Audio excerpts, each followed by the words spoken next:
Good news, খুশির খবর দিয়ে ত্রিপুরার সমস্ত সরকারি চাকরি প্রত্যাশী ভাই বোনদেরকে স্বাগত জানাচ্ছি।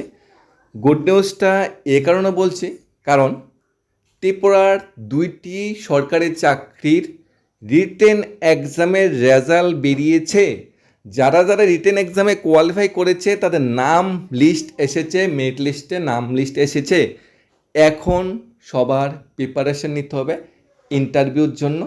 পাশাপাশি যারা রিটেন এক্সামের জন্য প্রিপারেশান যারা নিচ্ছে, বিশেষ করে জেল পুলিশ ক্যান্ডিডেটরা, তাদের প্রতি আবেদন থাকবে রিটেন এক্সামের জন্য প্রস্তুতি আরও জোরদার করার জন্য এবং স্পেশাল এক্সিকিউটিভ ভাইবন্ধু ইন্টারভিউর জন্য নিজেকে আরও ভালোভাবে প্রস্তুতি নেওয়ার জন্য আশা করছি এক এক করে এই ধরনের গুড নিউজগুলো আমরা day by day, week by week আমরা পেতে থাকবো। কারণ ত্রিপুরা সরকার এখন চাকরির যে প্রক্রিয়াগুলো এগুলা কিছুটা গতিবৃদ্ধি করেছে, যাতে ম্যাক্সিমাম চাকরি হতে সে ভাই বোনরা উপকৃত হয়। মেরিট লিস্টে যারা স্থান পেয়েছে, জয়দীপ দাস তালুকদার, জনসন ত্রিপুরা, ঋষভ চক্রবর্তী, পার্থী দেববর্মা, তারপর কিষাণ রিয়াং, অশোক নন্দী, মমিতা মল্লিক, সচন্দা ভট্টাচার্য, অজয় ত্রিপুরা, কুশাঙ্ক দাস, সঙ্গীতা ঘোষ, ঈশাঙ্ক দাস, অবিনাশ দেববর্মা, আইতমা দেববর্মা, রাহুল দাস, কুম্বার জামাতিয়া, অরূপ দে, সানিয়া পল্লবী র্যাঙ্ক। কত বড় লিস্ট, কজনের নাম বলবো, মানে বিরাট বড় একটা এখানে উপলব্ধি।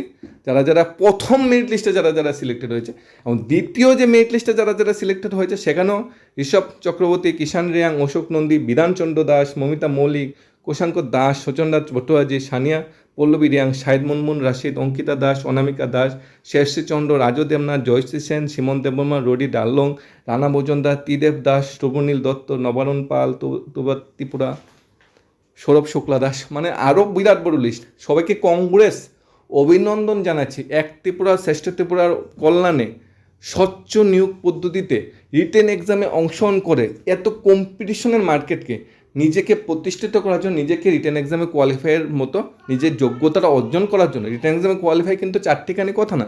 বিগত সময়ে আমরা দেখতাম যে কোনো চাকরি ইন্টারভিউর মাধ্যমে হতো, যেখানে স্বচ্ছতা মেনটেন হতো না, কিন্তু বর্তমান সময়ে কিন্তু ম্যাক্সিমাম চাকরিগুলো কিন্তু রিটেনের মাধ্যমে হচ্ছে, যেখানে স্বচ্ছতা মেনটেন হচ্ছে। আবার যেখানে হাইকোর্ট বা সুপ্রিম কোর্টে গেলে যেখানে চাকরির উপর কোনো কোশ্চেন আসছে না, সেখান থেকেও বলে দেওয়া হচ্ছে যে ত্রিপুরা সরকার নিয়োগ স্বচ্ছতার মাধ্যমে হচ্ছে, স্বচ্ছতার মাধ্যমে করছেন।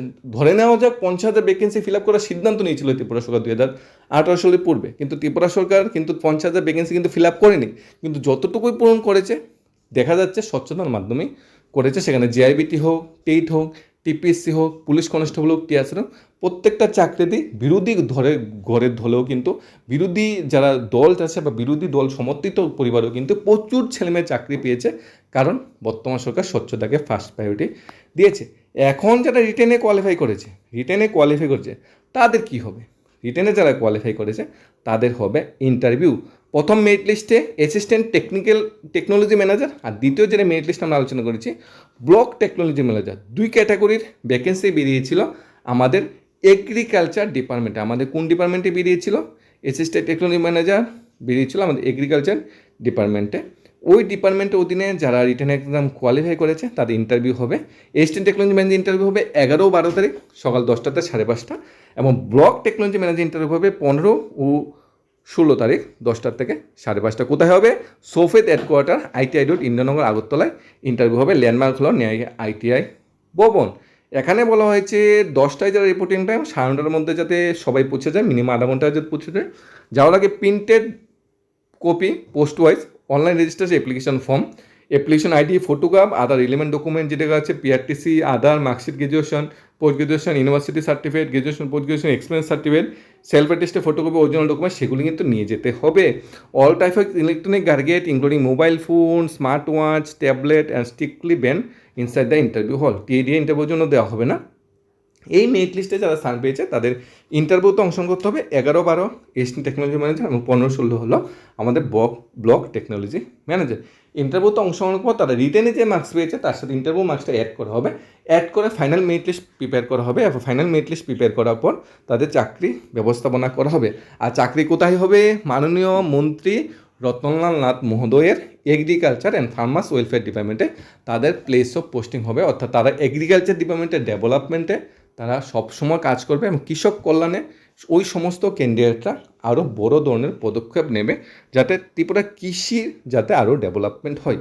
4/2025 বিজ্ঞাপনটা বেরিয়েছিল, মানে খুব স্বল্প সময়ে রাজ্য সরকার চাকরির বিজ্ঞাপন দিয়েছে, খুব স্বল্প সময়ের মধ্যে রিটার্ন এক্সাম নিয়েছে এবং খুব স্বল্প সময়ের মধ্যে মেরিট লিস্ট প্রিপারেশনের যে প্রসেস নিয়েছে এবং ইন্টারভিউ ডেটও দিয়েছে। অর্থাৎ বিগত সময়ে যে চাকরি প্রসেসগুলো অনেকটা সময় লাগতো, বর্তমান সময় কিন্তু চাকরি প্রসেসে কিন্তু এতটা সময় লাগে না। এখানে 2টা শিফটে কিন্তু হবে। 11 তারিখ যারা ইন্টারভিউ, প্রথম শিফট 10টার সময় হবে, 9:45 ভিজিট করতে হবে। আফটারনুন শিফট 2টা শুরু হবে। অবশ্যই আধা ঘন্টা আগে চেষ্টা করবে চলে যাওয়ার, 1:30টার মধ্যে চলে যাওয়ার। মর্নিং শিফট এবং ইভিনিং শিফট 2টা শিফটে কিন্তু সবাই কিন্তু ইন্টারভিউ হবে। মর্নিং শিফটে কাদের ইন্টারভিউ হবে, ইভিনিং শিফটে কাদের ইন্টারভিউ হবে, এবং SC ST UR ক্যাটাগরিতে যারা স্থান পেয়েছে এখানে কিন্তু দিয়ে দেওয়া হয়েছে। এখানে কিন্তু SC ST plus 33% women reservation অনুযায়ী কিন্তু পুরো নিয়োগ প্রসেসটা কমপ্লিট হবে। আশা করছি জুন মাসের মধ্যে ইন্টারভিউ কমপ্লিট হয়ে ফাইনাল মেরিট লিস্ট হয়। আশা করছি ক্যান্ডিডেটরা জুলাই বা আগস্টের মধ্যে জয়েনিং করবে এবং ত্রিপুরা সরকার অধীনে যে বেতন স্ট্রাকচার, ওই বেতন স্ট্রাকচারে কাজ করবে। তবে এখানে কিন্তু ফিক্সড বেতন থাকবে, এখানে কিন্তু রেগুলার পে স্কেলে বেতন হবে না। ডিএ বা ইনক্রিমেন্ট বা মেডিকেল অ্যালাউন্স এই সুবিধা কিন্তু এই সমস্ত ক্যান্ডিডেটরা পাবে না, কারণ ত্রিপুরা সরকার আউটসোর্সিং চাকরির একটা লিস্ট যেটা বেরিয়েছে এবং এই রিক্রুটমেন্টটা place of posting agriculture and pharmaceutical department হবে, কিন্তু বেতন স্ট্রাকচার কিন্তু সোফের দেবে, অর্থাৎ সোফের আন্ডারে কিন্তু তোমরা নিয়োগপত্র পাবে। আর আশা করছি অন্যান্য চাকরি মেরিট লিস্ট বা প্রসেসে যারা আটকে আছে সেই প্রসেসগুলো শীঘ্র শেষ করা হবে এবং ত্রিপুরা সরকার বেকার চাকরির উদ্দেশ্যে ভাই বোনদের মুখে হাসি ফোটানোর জন্য রাজ্য সরকার আরেকটু উদ্যোগ নেবে। ধন্যবাদ।